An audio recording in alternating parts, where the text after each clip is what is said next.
Hello, welcome to Emotional Badass, where Moxie meets Mindful. I'm your host, Nikki Eisenhower, life coach and psychotherapist, and on today's episode, we're discussing feeling both older and younger.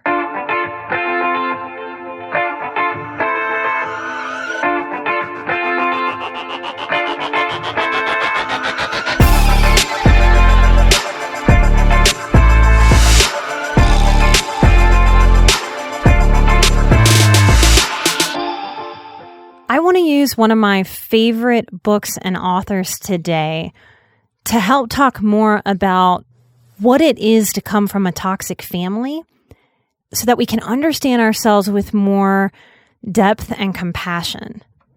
One of the secret, confusing, shameful aspects of growing up in a toxic family is that we tend to grow up having a very weird sort of surreal sense of ourselves in some ways. And we don't understand why, and it's very, very difficult to put into words. It's a strange thing to feel both older and younger. The book that I want to talk about, I'm going to go through the table of contents with you because it's the simplest, most clear way that we can understand toxicity within family dynamics. Because one of the things we can't do in mental health, one of the things I can't do as a therapist or a coach, and I can't do as a person within my family, and you might struggle to do, is to answer the question, well, how toxic is my situation? How toxic is my relationship? We don't have measurements for that.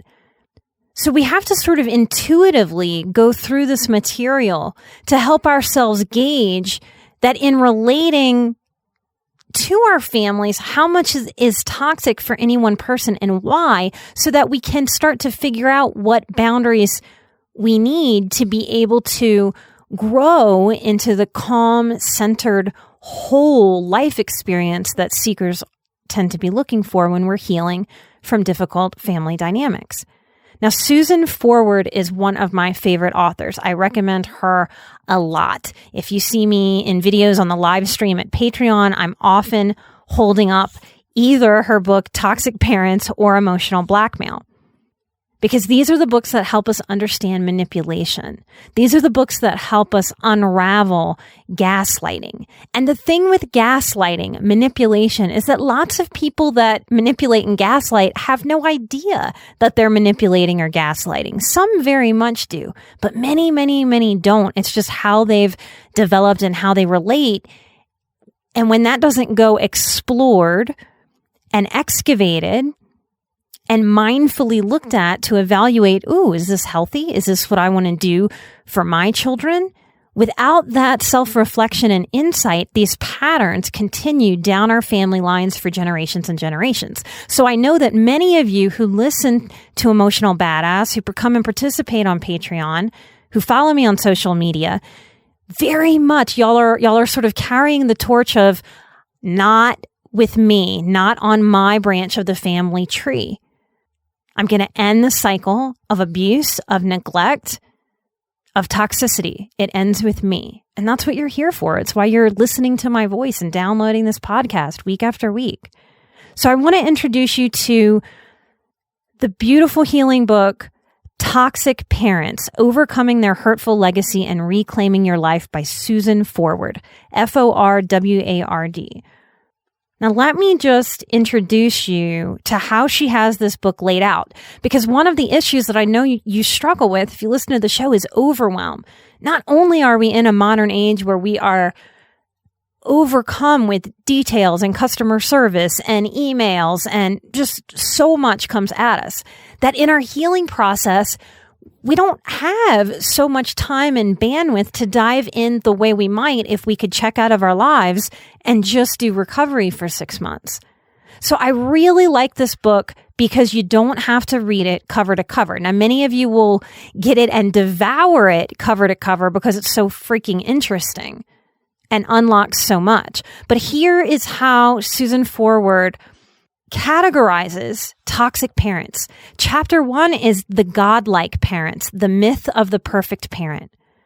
Many of us are healing from this dynamic. Maybe your parent is a narcissist, covertly or overtly. Maybe there's a religious dynamic there that may be emboldened with more power that sort of overtook your personal power. So we work to understand the godlike parents, the parents who really presented as perfect and all-knowing. I know that I had some of those elements in my upbringing. I really thought for a long time that being an adult meant you had all the answers because the adults around me presented that way. When I would say, well, why? Why are we doing this? When I would question, I would get told, because I'm the adult. So to me, adult meant all the answers. Why? I was raised by godlike parents. Chapter 2 is just because you didn't mean it doesn't mean it didn't hurt. The inadequate parents.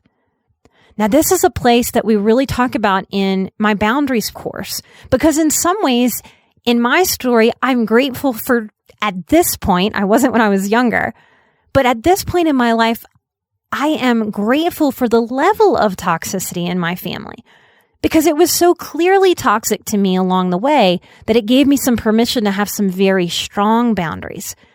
I do think that in some ways, that is a weird sort of backhanded gift maybe that I've received. And sometimes setting boundaries and grieving and moving through our work when we have inadequate parents is harder. Why? Because we empathize with the fact that they didn't mean to do harm.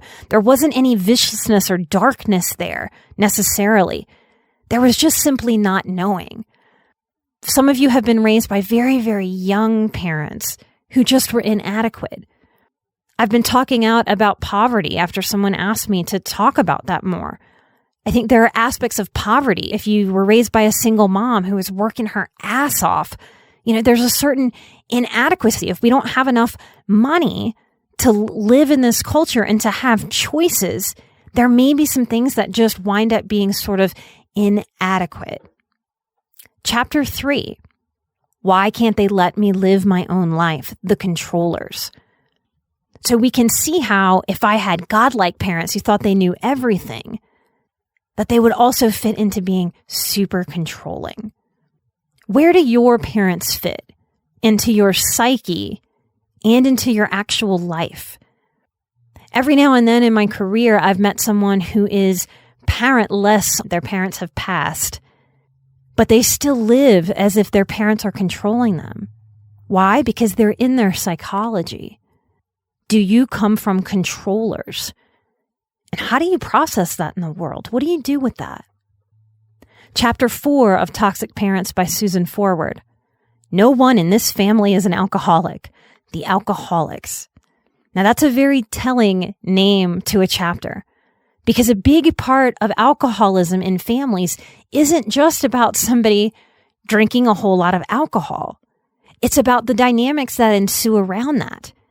And in alcoholic addicted families, very, very often, the most common dynamic there is that they present to the world as if everything is wonderful. So it's very easy to look at an alcoholic family system and see how that can become very godlike. Don't question me. I know what I'm doing. I'm the adult. So we can start to see by separating and categorizing toxicity, how the different toxicities overlap. And we get some clarity and some understanding. Chapter 5, the bruises are all on the inside, the verbal abusers. Now, this was big in my life growing up. I was raised Catholic and then converted after my mother remarried to Lutheran. But a lot of that Catholicism, a lot of that Catholic shame didn't leave. And that was a big part of verbal abuse, was shame, guilt, being called selfish if I wanted to take care of myself. And verbal abuse is inherently gaslighting because it's very, very confusing. We can't see it. We can't show anyone that it's there. If you assault me and you break my arm, it's awful. It's abusive. I have to heal from it. I might have some trust issues from it. But I don't feel crazy. I very much know that you assaulted me, that my arm got hurt, and that there's a consequence. And I don't feel crazy because I can show that broken arm to anybody. I can take a picture of it. It feels real. Verbal abusers tend to be very, very skilled at going in and out of verbal abuse. Some people just stay very sort of callous and cruel. But when there's an element of charm within verbal abuse, someone can very much charm us or compliment us on the one hand, and on the very next hand, say something nasty or biting or cutting or passive aggressive. It takes a lot of energy for a highly sensitive person or a survivor to sort of ride the waves of the energy of verbal abuse. We tend to spend a lot of energy wondering when we're by ourselves, when we're alone, if we exaggerated in our heads, if it really happened that way or if it didn't. So it's hard to find reality when there's a lot of verbal abuse within a family system. The next chapter is chapter 6. Sometimes the bruises are on the outside too, the physical abusers. And before listening to the show, before diving deeply into your own work or reading, or when you were younger, it might be surprising, especially if you're new to healing or new to introspection or new to figuring out that you're a highly sensitive person. For most of us, when we think about, abuse, we think about physical abuse. That's what's normalized in our society to fit the sort of basic surface level definition. And chapter 7 is the ultimate betrayal, the sexual abusers. That's a very, very important chapter for incest survivors. And it's important to distinguish that from other forms of abuse because the violation is super intimate. And we need to learn what that does to our system so that we can figure out what to do to heal it. Chapter 8 is why do parents behave this way? The family system. You hear me talk a lot about family systems. It is the lens that I shoot almost every form of healing through because I want to look at how the different players interact. We want to learn the specific roles that we play within those systems. Many of us will change roles as we grow and as we develop.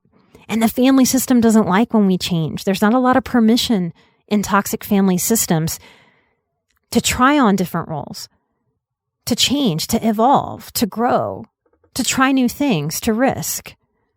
The second half of the book is about not understanding toxic parents, but about reclaiming your life from this dynamic.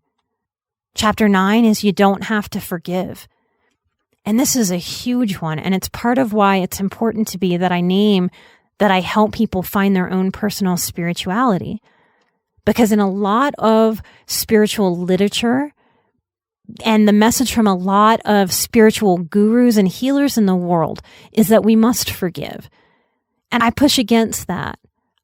And so I really have appreciated Susan Forward being another voice on the planet that holds space for people. When we come from a super toxic family, we have given so much. We have given and given and given and given, trying to seek approval, trying to get love, trying to get understanding, trying to get what we need to evolve in this life. It's often counterproductive when someone feels very beaten down by this dynamic and raw to hear the message that, what you need to do is forgive. Now, I have gotten to forgiveness, but I only got to forgiveness by giving myself a whole lot of permission for a very long time that I didn't have to forgive. I had given so much that I didn't need to pressure myself to also give the forgiving.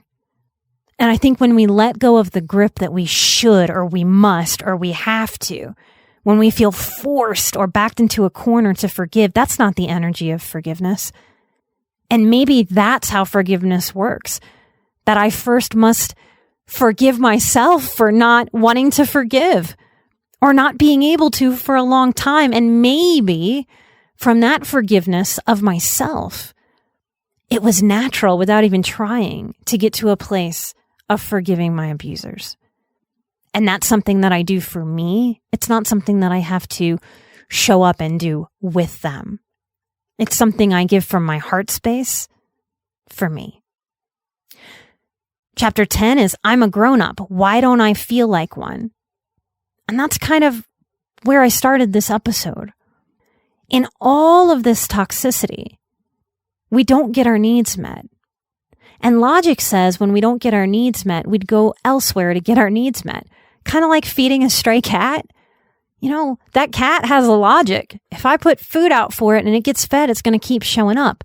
But if I stop putting food out for that cat might meow for a while, might try to get me to put some food out, but it'll eventually realize, oh, I'm not getting food here, and wander off to look for food elsewhere. That's logic. Our psychology is often not logical, y'all.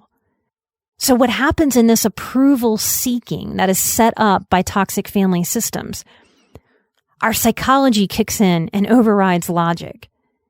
And our psychology says, if I can't get my needs met here, I'm going to double down on getting my needs met here. I will definitely get my needs met here. I will put all my energy into getting my needs met here, and I'm not going to stop till I get my needs met here.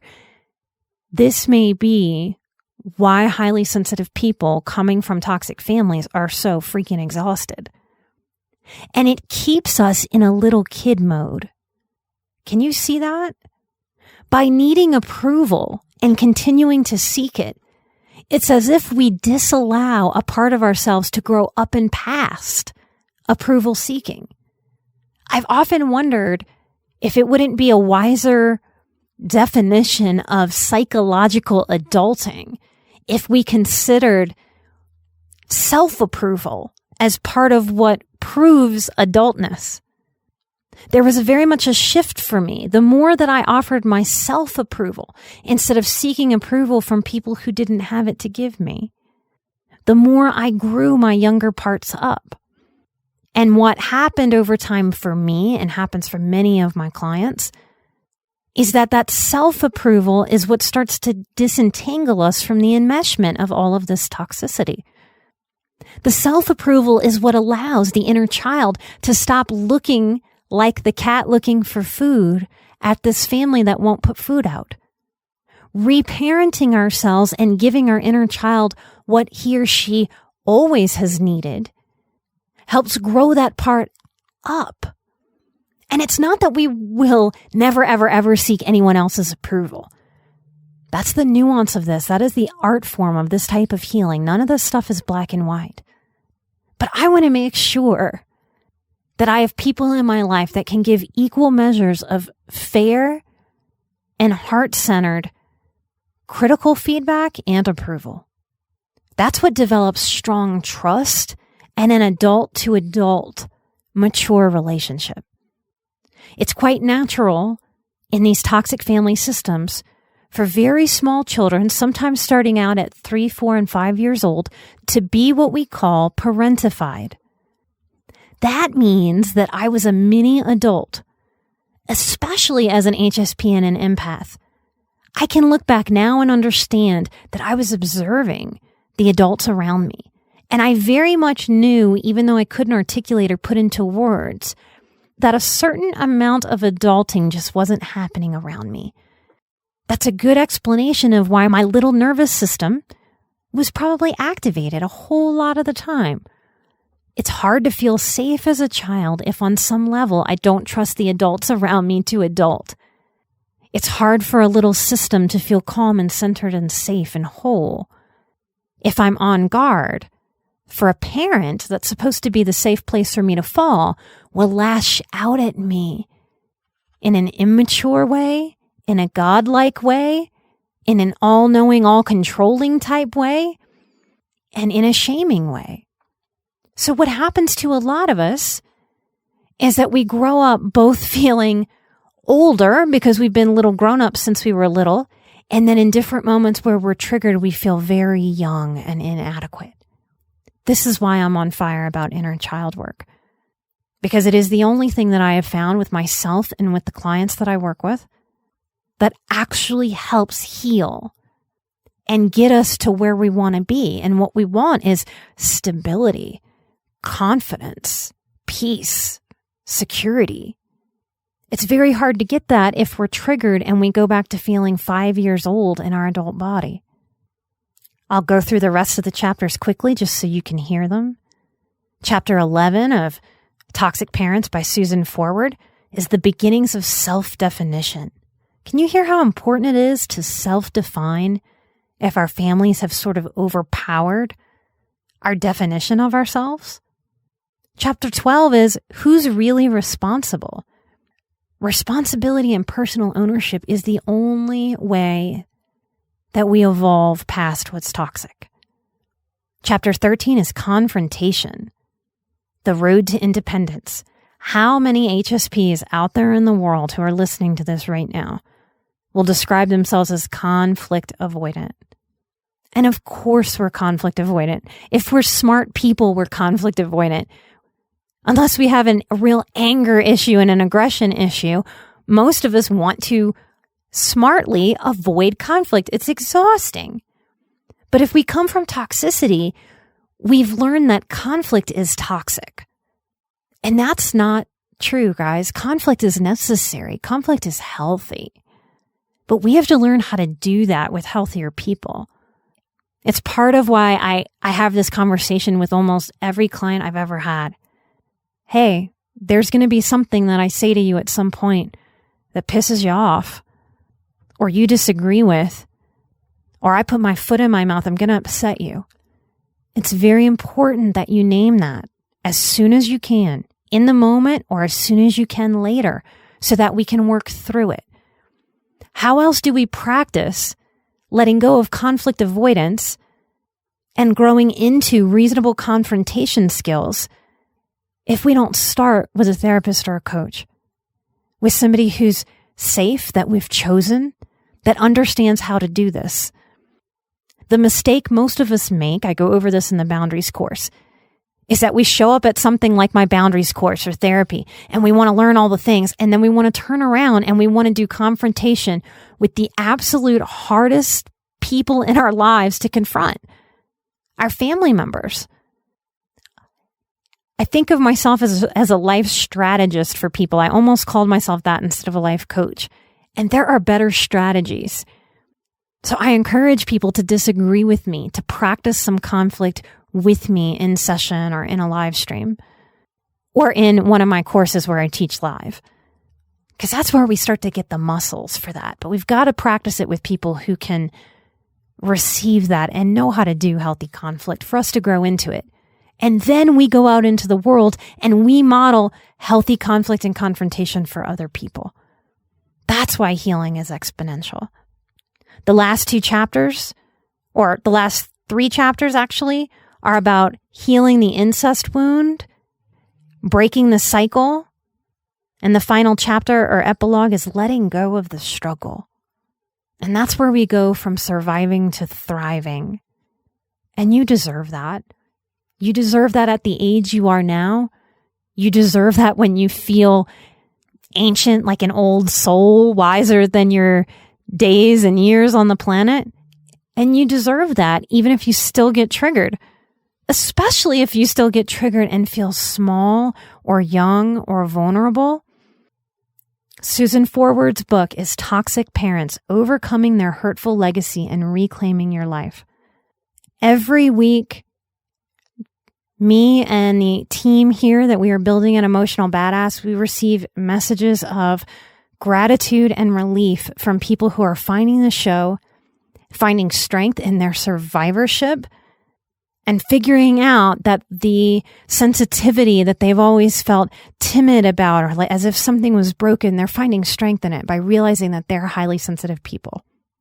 We work hard to produce this show. We have not missed a single week in 2 years, but we cannot promote this show without you. Y'all have truly been, since day one, my marketing team. And I can't thank you enough. I know getting on iTunes, clicking all the things to figure out how to write a review can be a little tedious. So I super thank all of you that take a moment to get on a computer and do that, because it helps so many other people find the show. I want to thank Katie Rolick for writing a beautiful review. I'm so glad that you can relate. Thank you so much for writing a review and helping other people find the show. I want to thank Nick's Jar. I'm glad you were working on figuring out how to let go of your guilt while you're learning to express your emotions through words. I don't think your emotion is too much. I think it's the right amount for the right people. I want to thank JYDCJJJBVV. Thank you for loving the show. You've been watching me grow into a new role, so I think you've probably known me for... Oh, I know who this is. I know. This is Taryn. Hi, Taryn. Thank you so much for getting on and writing me a review. Thanks for being my biggest fan and continuing to cheer me on. You have since before the show was even an idea. Thank you, ma'am. I want to thank the best. I'm glad that you can feel that I'm down to earth and unpretentious. I think so. I'm glad that comes across. I want to thank C. Gabriella. I'm glad you feel supported and understood. Thank you for the review, and you are so welcome. Thank you. Thank you. I want to thank Maxwell-Ishful for saying the show is really worth a listen and that I'm providing quality information that helps people understand themselves on a deeper level. Thank you. Thank you. Thank you. To all of you that have given us a 5-star review and written things, thank you from the bottom of my heart, from me and the team. Please remember that all healing is possible, even when it feels impossible. And if you struggle to believe that in any given moment, know that I am believing it for you. I am an emotional badass. You're an emotional badass. And together we are where Moxie meets mindful. Light and love. Bye-bye.